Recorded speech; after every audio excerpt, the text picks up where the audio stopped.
में उपस्थित समस्त नारी शक्ति, मंच में विराजमान पंचायत समिति निचार की अध्यक्षा, मेरे सहयोगी सभी अधिकारीगण,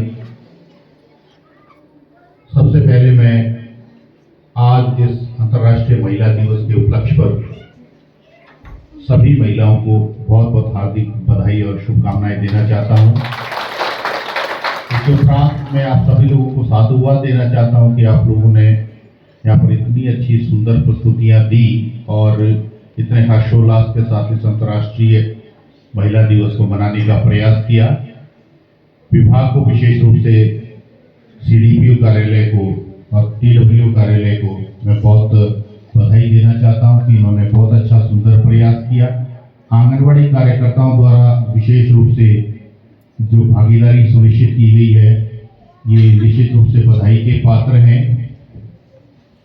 ज्यादातर देखने में आया है कि महिला दिवस को एक औपचारिकता मात्र मनाने का प्रयास किया जाता है, लेकिन आप लोगों ने दिल से इस कार्यक्रम में शिरकत होने का जो प्रयास किया है और जिस हर्षोल्लास के साथ इस पर्व को, इस दिवस को मनाने का जो प्रयास किया है, यही इसके पीछे की मंशा भी है। हम केवल मात्र औपचारिकता वश एकत्रित न हो और इस दिवस को मनाने के लिए औपचारिकता मात्र न निभाएं।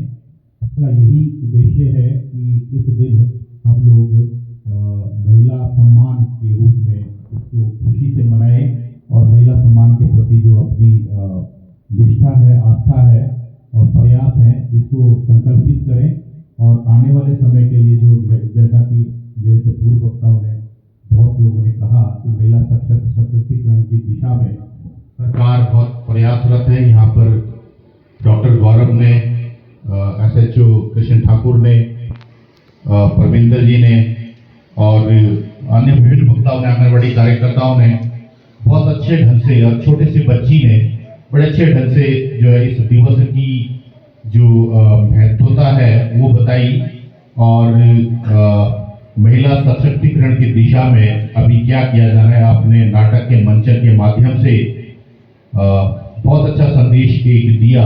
मैं समझता हूं कि आंगनवाड़ी कार्यकर्ता के रूप में आप लोग जो महिला सशक्तिकरण की दिशा में कार्य कर रहे हैं, इसका कोई सानी नहीं है, इसका कोई विकल्प नहीं है।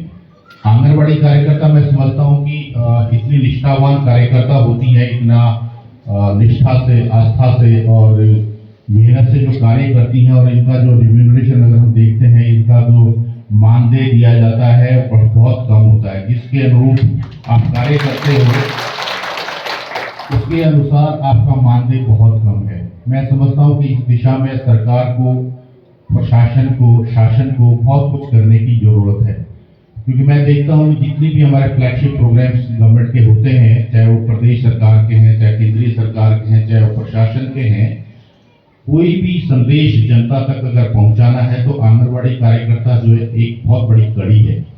और मैं देखता हूं कि आप लोग जब हमारे चुनाव आते हैं, चुनाव के दौरान एक बहुत बड़ा रोल अदा करते हैं। आप लोगों में से बहुत सारे लोग BLO भी होते हैं। आप लोग भी BLO हैं?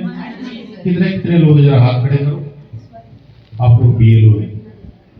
इससे पहले अध्यापक BLO होते थे, पटवारी BLO होते थे, या कोई कानूनगो BLO होते थे, या कोई सीनियर असिस्टेंट सुपरिटेंडेंट, अलग अलग विभागों के अलग अलग कर्मचारीगण BLOs होते थे।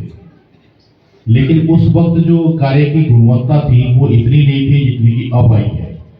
आप लोगों ने जो चुनाव के दौरान या सरकार की किसी भी स्कीम को लागू करने के लिए, किसी भी योजना को धरातल पे लागू करने के लिए जो संकल्प दिखाया है और जो आपने डेडिकेशन दिखाया है, वो निश्चित रूप से अनपैरेलल्ड, असमान अंतर, ऐसा कोई भी नहीं कर सकता है। इसलिए आप लोगों का जो विश्वसनीयता है समाज में और शासन में, प्रशासन में, वो बहुत बड़ी है। वो इसलिए बड़ी है कि आप लोग बहुत मेहनत करते हो, बहुत थोड़े मानदेय में एक बहुत अच्छा काम करते हो। और मैं समझता हूं कि अगर आप सिर्फ इसको आर्थिक दृष्टि से देखोगे कि आपको सरकार क्या दे रही है, तो वो बहुत कम है। लेकिन अगर हम ये सोचेंगे कि आप लोग महिला सशक्तिकरण के लिए या मानवता के कल्याण के लिए, समाज सेवा के लिए कार्य कर रहे हैं तो निश्चित रूप से आप जीवन में सफल होंगे। और जो कार्य आप कर रहे हैं ये कार्य और कोई नहीं कर सकता है। और मैं तो ये कहता हूं कि इलेक्शन के दौरान भी आप जो काम करते हो, इस काम की जो विश्वसनीयता है, जो इसकी एक्सेप्टेंस है शासन में, प्रशासन में, वो बहुत बड़ी है। हम सबको पता होता है कि अगर आंगनबाड़ी कार्यकर्ता BLO है तो निश्चित रूप से बहुत अच्छा काम करेगी, सिंसियरली काम करेगी, अनुशासन से काम करेगी, मेहनत लगन से काम करेगी। और आप लोग बहुत थोड़े मानदेय में, इलेक्शन में कितना मानदेय मिलता है आप लोगों को पूरे साल का? 6,000 पूरे वर्ष के लिए मानदेय मिलता है। और हम जो शासन प्रशासन में लोग बैठे होते हैं ना, हमको ये लगता है कि बस इनसे दिन रात काम लेते जाओ। इलेक्शन के दौरान इतना सारा काम आता है कि आपको दिन को भी रात को भी काम करना पड़ता है। और अगर आप ये देखेंगे कि आपको मिलता क्या है, मानदेय क्या मिल रहा है, सिर्फ 6,000 रुपए। तो निश्चित रूप से बहुत कम है जिस अनुसार आप काम करते हो। तो मैं तो व्यक्तिगत रूप से ये कहूंगा प्रशासन में होने के नाते कि आप लोगों का मानदेय को बढ़ाने की बहुत ज्यादा जरूरत है। और जो काम आप समाज के लिए कर रहे हो, मानवता के लिए कर रहे हो, और एक समाज सेवा के माध्यम के रूप में अगर आप इसमें काम करेंगे इस विभाग में, तो मैं समझता हूँ आप जीवन में ज्यादा सफल होंगे। अगर आप इसको नौकरी की दृष्टि से देखेंगे या आर्थिक दृष्टि से देखेंगे कि मैं इस विभाग में इसलिए काम कर रही हूँ कि मुझे अपनी आर्थिकी सुदृढ़ करनी है, अपने परिवार का पालन पोषण करना है, तो मैं समझता हूँ कि ज्यादा सही उचित नहीं होगा, क्योंकि इसमें ज्यादा पैसा आपको नहीं मिलता है। लेकिन समाज सेवा का जो मौका आपको मिला है ये बहुत अच्छा है। मैं देखता हूं कि हम लोग जो सरकारी सेवा में होते हैं या कोई व्यवसाय, कोई दूसरा व्यवसाय करता है, कोई व्यापारी है, कोई दुकानदार है, कोई काम करता है, कोई काम, अलग अलग प्रकार के व्यवसाय में लोग होते हैं। हम लोग भी जो है समाज सेवा के लिए समय नहीं निकाल पाते हैं या निकालने का प्रयास करते हैं। हम सोचते हैं रिटायरमेंट के बाद उस संस्था से जुड़ूंगा, उस संस्था से जुड़ूंगा। लेकिन जब हम सेवा में होते हैं तब हम अपने पद के अनुरूप जनता की सेवा करने का प्रयास नहीं करते हैं। आपका मात्र एक ऐसा संस्थान है जिसमें आप नौकरी में रहते हुए समाज सेवा की दृष्टि से ही काम करते हो। हम अगर काम कर रहे हैं तो हमको सरकार तनख्वाह किस तरह से दे रही है। हम लोग, कोई भी कर्मचारी है आपके अलावा और भी हो सकता है कोई इस तरह के मानदेय पे काम करते हुए आप करते हैं, लेकिन आपका मैं विशेष रूप से आज इस महिला सशक्तिकरण और महिला दिवस के रूप में उल्लेख करना चाहूंगा कि हम लोग जो है वो बाकी लोग जो कार्य करते हैं तो हमको at the end of the day ये सोचना पड़ता है कि जितनी तनख्वाह सरकार मुझे दे रही, क्या मैंने आज सरकार का इतना काम किया है, जनता का इतना काम किया है। सोचना पड़ता है, एक बात के लिए सोचने के लिए विवश होना पड़ता है। मैं कई बार खुद सोचता हूँ, कई बार हम लोग जैसे काम कम होता है या काम नहीं करते, छुट्टी पे हैं, मेडिकल लीव है, कैजुअल लीव है, अर्न लीव है, कई प्रकार की छुट्टियां सरकार हमको देती हैं। कई बार हमको सोचने के लिए मजबूर होना पड़ता है कि क्या हम सरकार का इतना काम करते हैं, इतनी तनख्वाह सरकार से ले रहे हैं। लेकिन आप लोग ऐसा कभी आप लोग अगर ऐसा कभी सोचने का प्रयास करेंगे तो आपको निश्चित रूप से ये लगेगा कि आपने कई गुना ज्यादा जो है कार्य किया है। और सबसे बड़ा कार्य जो किया है वो समाज सेवा का कार्य किया है, जिसके लिए हर कोई तरसता है। आप देखते होंगे बड़े बड़े उद्योगपति भी कोई संस्थान बनाता है, उसका भी दुरुपयोग होता है, वो भी इतनी अच्छी समाज सेवा नहीं कर पाते चाहते हुए जितनी आप समाज सेवा करते हो।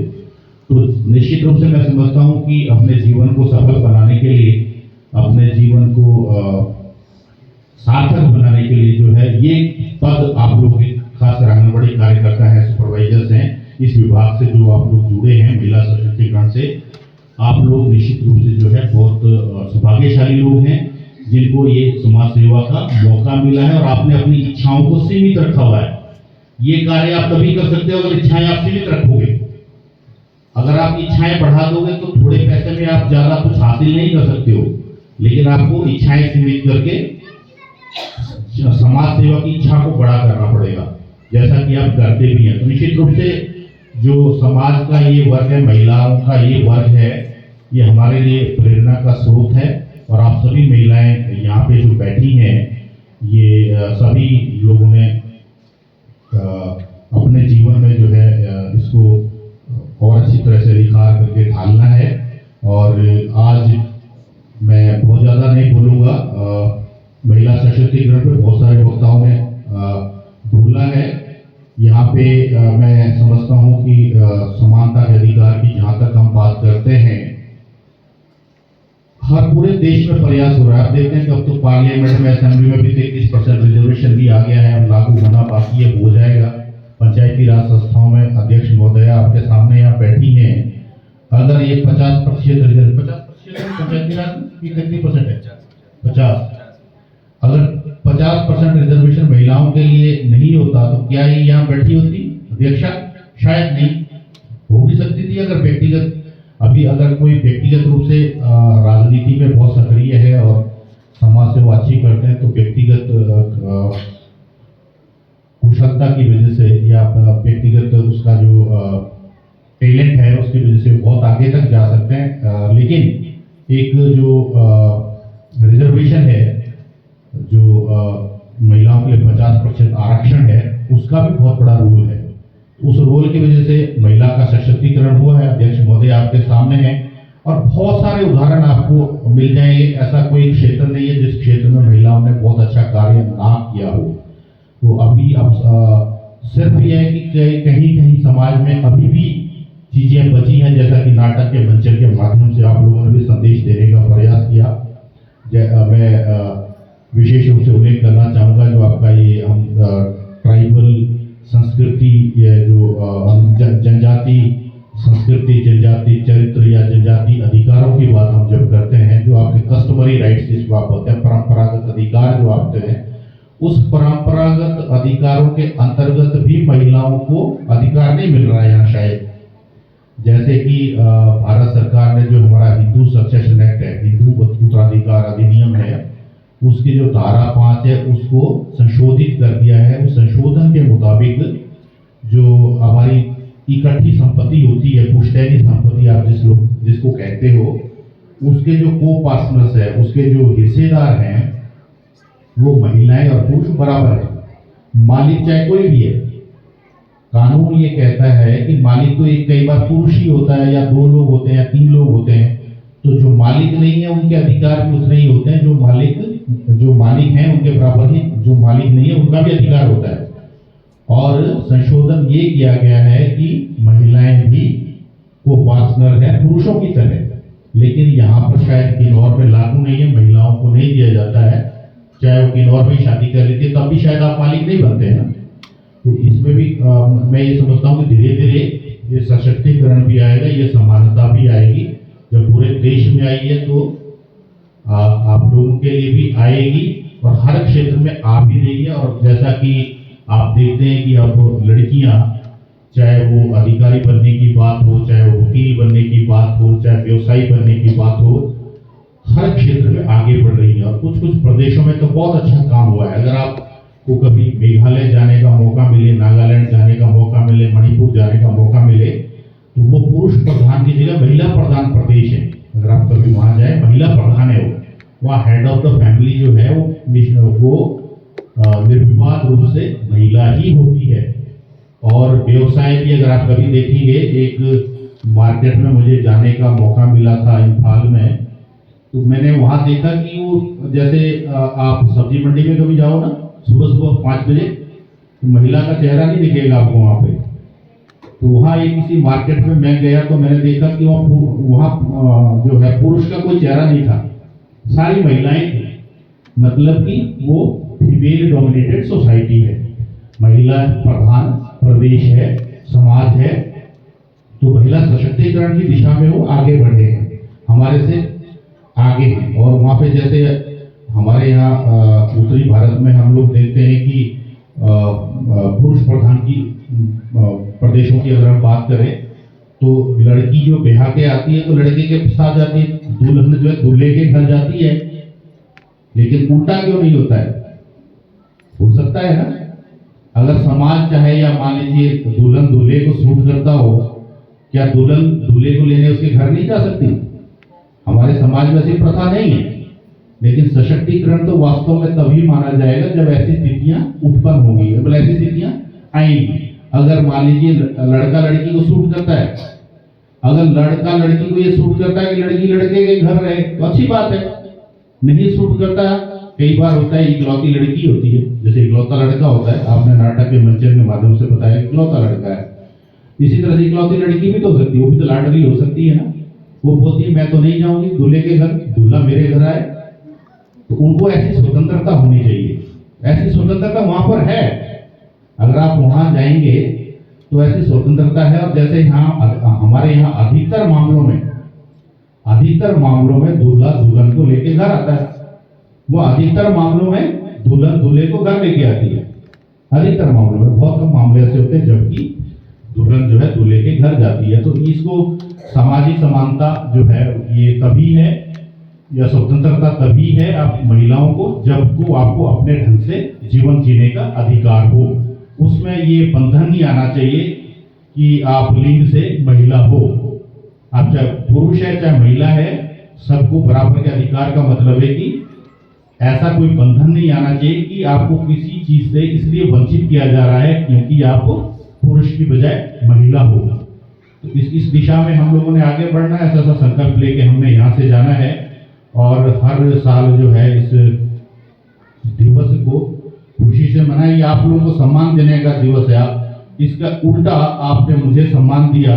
मैं यही देख रहा था सीढ़ियों में उतरते हुए कि ये महिलाएं, ये जो मालाएं आप मुझे पहना रहे हो तो किसी महिला को पहनानी चाहिए क्या? तो महिला का सम्मान करने का दिवस है। महिलाएं उल्टा पुरुषों का सम्मान कर रही है। तो आपने ऐसा किया, इसके लिए मैं आपका तहे दिल से शुक्रिया अदा करता हूँ। और ये होना ये चाहिए कि जैसे मंच पर भी इस तरफ को भी, जैसे इस तरफ को महिलाएं, इस तरफ को भी महिलाएं होनी चाहिए। तो आप लोगों ने इतने हर्षोल्लास के साथ इस दिवस को मनाया। आपको पुनः एक बार सभी को बहुत बहुत बधाई और आयोजकों को विशेषकर यहाँ पे